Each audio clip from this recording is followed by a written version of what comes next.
इचलकरंजी महापालिका निवडणुकीत अर्ज छाननी पूर्ण. 445 उमेदवारी अर्ज वैध, 11 अर्ज अवैध. इचलकरंजी महानगरपालिका सार्वत्रिक निवडणुकीच्या पार्श्वभूमीवर उमेदवारी अर्जांची छाननी प्रक्रिया पूर्ण झाली असून शहरातील राजकीय वातावरण अधिकच तापले आहे. निवडणूक निर्णय अधिकाऱ्यांच्या मार्गदर्शनाखाली पार पडलेल्या या छाननीत एकूण 456 उमेदवारी अर्जांपैकी 445 अर्ज वैध ठरले असून 11 अर्ज विविध तांत्रिक व कायदेशीर कारणांमुळे अवैध ठरविण्यात आले आहेत. शहरातील 4ही प्रभाग समिती कार्यालयांमध्ये स्वतंत्रपणे छाननी प्रक्रिया राबविण्यात आली.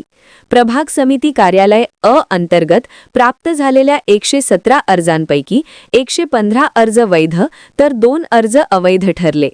प्रभाग समिती कार्यालय ब येथे 103 अर्जांची छाननी करण्यात आली असून त्यापैकी 98 अर्ज वैध तर 5 अर्ज अवैध घोषित करण्यात आले.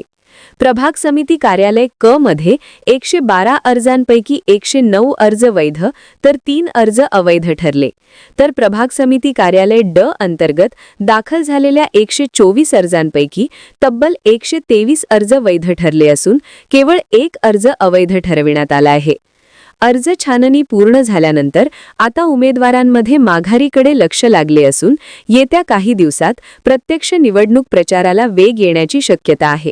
वैध उमेदवारांची अंतिम यादी जाहीर होताच इचलकरंजीतील निवडणूक रणधुमाळी अधिक रंगतदार होणार आहे. वसुंधरा शक्ती न्यूजसाठी पत्रकार विजय तोडकर.